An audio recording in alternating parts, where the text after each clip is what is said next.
too expensive. Wisconsin Senator Ron Johnson says young people in his state are drowning in the costs. But isn't it called the Affordable Care Act? You join us right now. And Senator, you're determined to say the whole name, which should make that host at MSNBC happy. Patient protection and affordable care. So we're seeing that patients aren't necessarily protected, are they, as millions are losing their health care.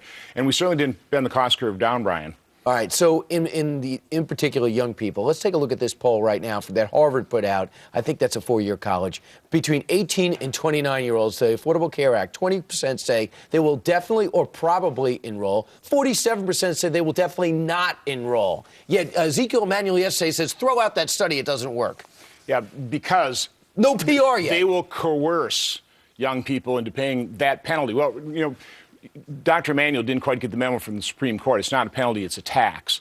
But that tax will be 2.5% of your income in just 3 years. So that's how they're going to get, I guess, young people to voluntarily pay more than double for what they could buy today. In Wisconsin, a young man, 27 years old, will on average, his insurance costs will increase by 124%, from about $1,100 a year to about over $2,400 per year. That's because of Obamacare. Yeah, Obamacare, which you now say you have that 9-page. The Patient Protection Affordable Care Act. All right, there you go. So you have Obamacare, and so does your entire staff have Obamacare, correct? Well, they're trying to get it.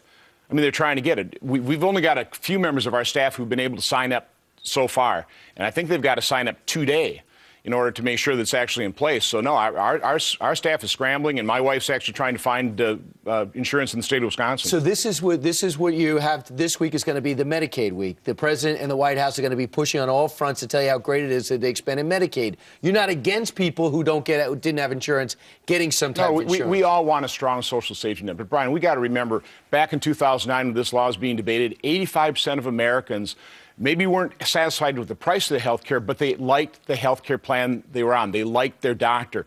But this administration decided to destroy the entire system to provide a strong social safety net. You didn't have to do that. You didn't need 20,000 pages of rules and laws to fix this problem. And real quick, I hear that Patty Murray and Paul Ryan are working on some type of budget deal. What can you tell us about it? And is there a chance that you guys are going to make significant changes? What they're trying to do is find, is there any way we can actually reform some of the long-term mandatory spending programs, obtain savings for that in replacement for some of the defense cuts, some of the sequestration cuts. So, you know, hopefully they can come up with a common sense solution there. And you think you'll get something done? It's sounding pretty positive. All right, and you'll go along with the deal presented? Going to try to. I'm hoping it'll be a good deal. All right, Senator, always great to see you in person. Great to see you. A real businessman who's now trying to make it work in Washington. Trying to. It's a little frustrating. Yeah, I understand.